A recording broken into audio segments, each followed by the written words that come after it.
Dude, okay. Steve-O gets on all hopped up on who knows what.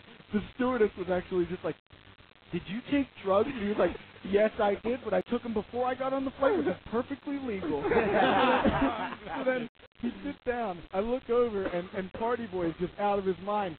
We're like up in the air about 10,000 feet at least. This guy grabs his bag and starts walking towards the front. And she's like, sir, what are you doing? He's just like, well, I'm getting off the plane. Isn't it time to get off? They're like, no, we're not landing for another 4 hours. And he's like, oh, I'm sorry. And then he takes his shirt off for no reason. He looks at the whole entire plane and puts up his hands and, like, shows him his muscles with his shirt off. And he goes, I'm not going to apologize for my manly physique. And then all this turbulence came up, and then he fell on the ground. And then he pissed his pants later on. God, Steve was telling me they were putting newspaper on him like he was a little puppy, like to try and stop him. And then there was another flight on when we were in Europe. We were filming the show, and we had an 8-hour layover at the Heathrow Airport. 8 hours. That's a whole day. Yeah. So I'm like, what the fuck are we going to do for 8 hours? Dunn just looks at the fucking pub, and he's just like, let's just get annihilated. So he's like, by the time the MTV crew gets here, let's not even remember their faces or names. So, like, we just sat there and drank and drank and drank.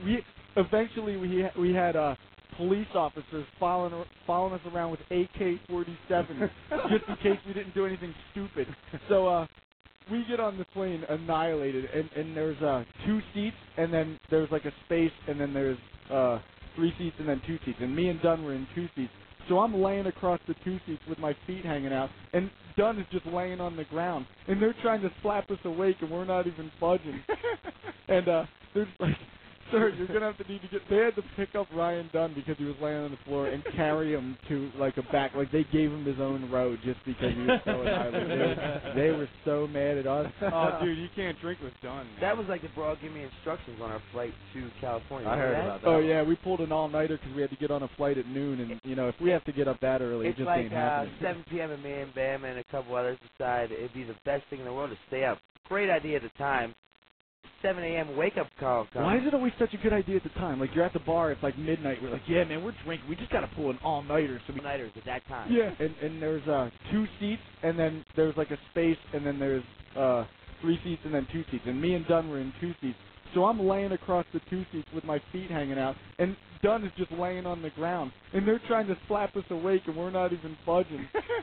And they're just like, sir, you're going to have to they had to pick up Ryan Dunn because he was laying on the floor and carry him to, like, a back. Like, they gave him his own row just because he was so annihilated. They were so mad at us. Oh, dude, you can't drink with Dunn. That was like the bro gave me instructions on our flight to California. I heard about that. Oh, yeah, we pulled an all-nighter because we had to get on a flight at noon. And, you know, if we have to get up that early, it just ain't happening. It's like 7 p.m. and me and Bam and a couple others decide it'd be the best thing in the world to stay up. Great idea at the time.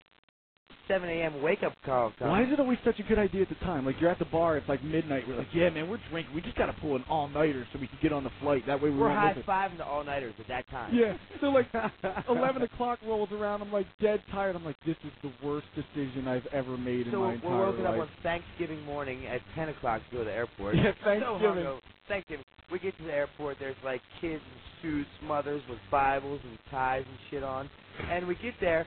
And they're like, Mr. Novak, we have a seat for you in the exit row. Is that fine? Will you help assist? I'm like, yeah, whatever, man. Just get me on the plane. Let's go. So I get on the plane. The steward, I have my shades on, man. I finally might get a minute's sleep here. I'm passed out.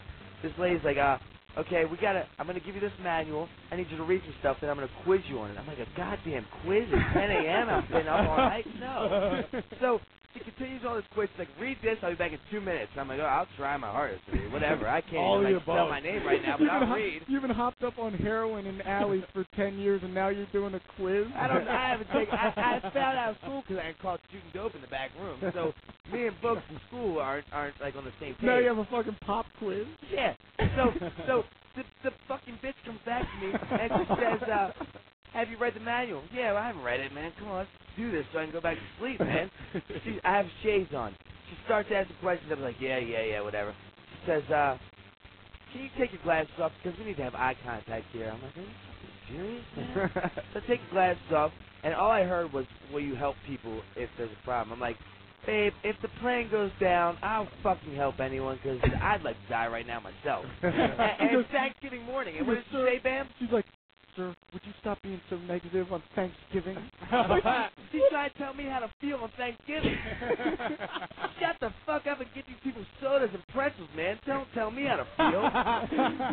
like why you could be negative any other day, but it's Thanksgiving, so you shouldn't be negative. Like, what does that have to do with anything? I'm trying to control my feelings. Which brings us to Thanksgiving. Now we pull up to L.A. right after the flight, and it's Thanksgiving, and we pull up to the Hyatt on Sunset, and across the street is the House of Blues, and here's this big sign that says Cradle of Filth.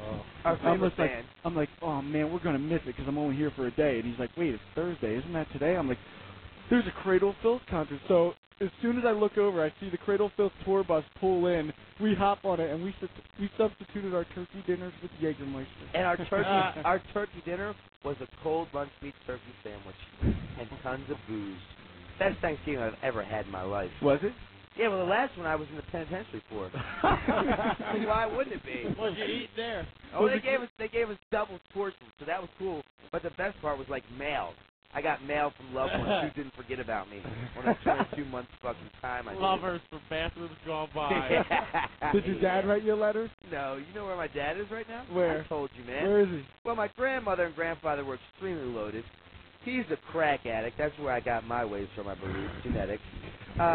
We shot dope, smoked crack together on the regular. All right. They left him a fucking beautiful home with tons of money.